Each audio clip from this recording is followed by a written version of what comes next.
Tsipras foi eleito pelo partido de esquerda, Syriza, e ele simplesmente se rebelou contra a orientação da Unidade Europeia, dizendo que não atenderia às orientações econômicas para resgatar a economia daquele país. Passado um ano, ele não só teve que se dobrar àquelas exigências, mas também fez a reforma da Previdência necessária. Então aqui um alerta para os paladinos da desgraça. Que reconheceram hoje essa obra literária de Monteiro Lobato, dizendo que ele não era racista. Muito obrigado, senhor presidente. Deputado Dr. Luiz Ovando, pelo bloco do PSL, 5 minutos. É o líder? Senhora presidente, nobres deputados, na condição de parlamentar e representante do meu estado de Mato Grosso do Sul, eu quero aqui manifestar a minha alegria e satisfação após a visita a um pequeno hospital da cidade de Fátima do Sul. Fátima do Sul é uma cidade de 25 mil habitantes, encravada praticamente na região central do estado de Mato Grosso do Sul.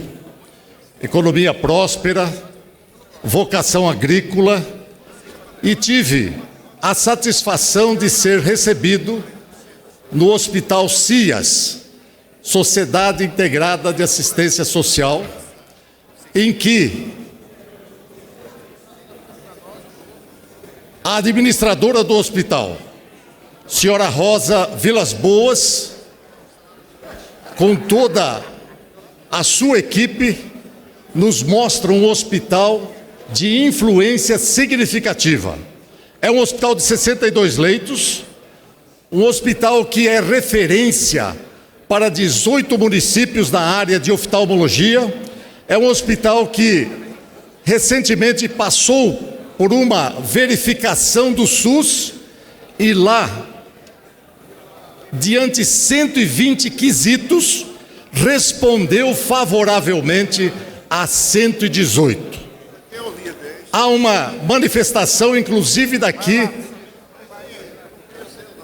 da Secretaria, de que esse hospital é considerado um brinco, uma verdadeira joia. Mas eu quero dizer aqui para os nobres deputados e também para a população de Mato Grosso do Sul, e especificamente de Fátima do Sul, que esse hospital faz frente à sua vocação de atender a população de forma bastante humana, com todos os programas, inclusive do Ministério da Saúde. E o que é interessante nesse hospital, meus amigos, é que ele produz muito mais do que verdadeiramente recebe. E, lamentavelmente, isso nós temos percebido no pagamento dos hospitais que andam na luz daquilo que verdadeiramente faz diferença, que é o bom atendimento e a eficiência. Esse hospital fatura 29% a mais, mas não recebe esse dinheiro a nível ambulatorial.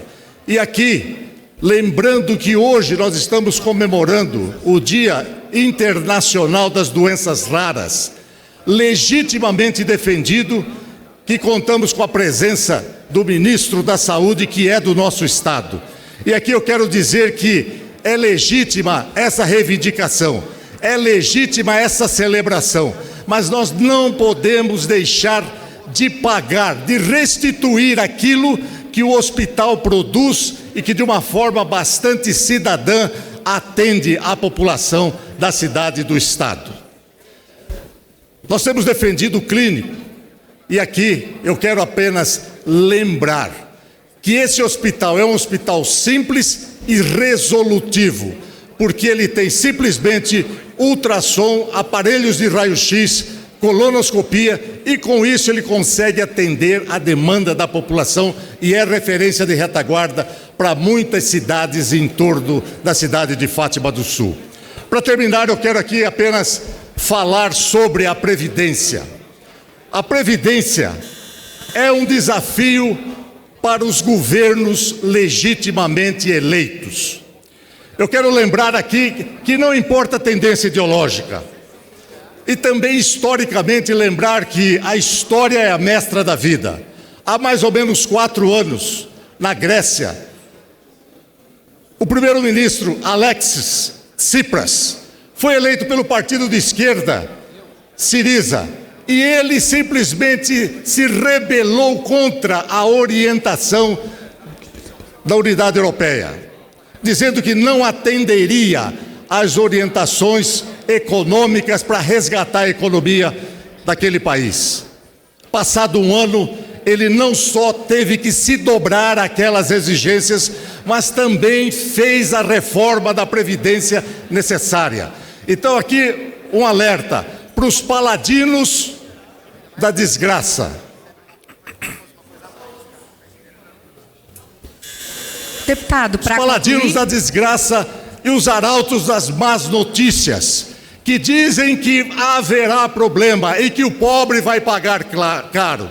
O pobre não vai pagar caro, porque após aquela tomada de posição ali na Grécia, e nós sabemos que os investimentos estão aí, à semelhança de a torneira serem abertas, para que verdadeiramente esse país possa entrar no trilho do progresso e do desenvolvimento. Então nós queremos insistir de que é preciso reconsiderar, parar com essa história de repetir possibilidades de desgraças do nosso país. Isso só vai acontecer se nós não fizermos a reforma da Previdência. E a Grécia hoje pode se dar ao luxo de ter um crescimento do produto interno bruto de 2,3%. Assim acontecerá com o nosso... Deputado da Vitória, pelo PPS. Deputado da Vitória. A antiga Previdência se exauriu financeiramente. É uma fábrica de privilégios. Arma de destruição em massa de empregos pela forma inadequada de financiamento, porque os encargos trabalhistas incidem sobre a folha de pagamentos. Então, para um brasileiro conseguir emprego, o outro fica desempregado. Os encargos chegam a dobrar o custo da mão de obra. É o imposto mais cruel que existe, que é sobre a mão de obra. Então, a geração de empregos fica completamente comprometida. De 96 milhões de brasileiros, que são a população economicamente ativa, são os brasileiros em idade de trabalhar, quase 100 milhões, 46 milhões não têm carteira de trabalho. Então, ela tem várias bombas relógio a bordo. É um avião destinado a cair, com várias bombas relógio a bordo. A primeira é a bomba demográfica.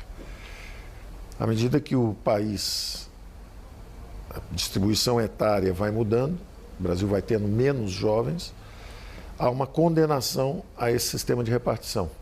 Porque cada vez você tem menos jovens, cada vez mais idosos, e essa bomba está marcada para estourar. O Brasil tem apenas 11% de idosos e a Previdência já está às vésperas de um colapso financeiro. Então, essa bomba demográfica é a primeira grande ameaça. A segunda ameaça é exatamente o desemprego em massa que ela produz. 46 milhões de brasileiros vão envelhecer e eles não contribuem, porque eles não conseguem emprego formal. Então não conseguem contribuir. A forma de financiamento é tão equivocada com os impostos sobre a folha de pagamentos que você desemprega pessoas, elas não contribuem, elas vão envelhecer, passam a vida desempregadas ou empregadas de forma informal, mercado informal. São empregos de baixa produtividade, de baixas aspirações e baixas possibilidades. Como não tem capital, tecnologia, a produtividade acaba sendo baixa, informal, e essas pessoas estão condenadas não só a uma vida à margem do sistema oficial, como também já condenadas também a uma aposentadoria pobre lá na frente, porque vão quebrar o sistema. Um terceiro grande defeito macroeconômico é que não leva recursos para o futuro. Promete cada vez mais, mas não leva recursos para o futuro. Então, os salários vão sendo corrigidos, o salário mínimo vai subindo, existe essa promessa de uma aposentadoria lá na frente, mas os recursos são consumidos pela própria geração contemporânea, porque o jovem paga e o velho consome, aquilo é destruído instantaneamente. Ao contrário de um regime de capitalização, onde você leva esses recursos para o futuro. Você promete, mas carrega os recursos para o futuro. Os defeitos são inúmeros. É um regime obsoleto, é um regime condenado, cheio de bombas a bordo. Então nós tínhamos uma responsabilidade moral com as futuras gerações de permitir que eles escapem essa armadilha em que as nossas gerações passadas e contemporâneas se meteram. Nós precisamos escapar dessa armadilha. Esse compromisso moral de permitir que nossos filhos e netos desfrutem de um mercado de trabalho forte, vigoroso, com muita empregabilidade. Permitir que eles desfrutem de aposentadorias mais fortes lá na frente, maiores. Permitir que eles acumulem recursos, levem isso lá para frente. E mais do que isso ainda, permitir que se salve o sistema antigo, as obrigações antigas, os compromissos antigos. Então a nova Previdência justamente reduz privilégios, reduz fraudes, reduz as desigualdades e começa esse movimento em direção a um novo regime para que não tenhamos as gerações futuras sofrendo dessa mesma ameaça financeira, além do problema moral. Então, o antigo regime tem o grande defeito de ser inviável financeiramente, a médio e longo prazo, está condenado, é um avião condenado a cair. Eu usei essa imagem várias vezes com o presidente Bolsonaro, dizendo: presidente, lá na frente, ou fazemos uma reforma dessa, ou esse avião cai com todo mundo a bordo. E o presidente teve a altura do desafio,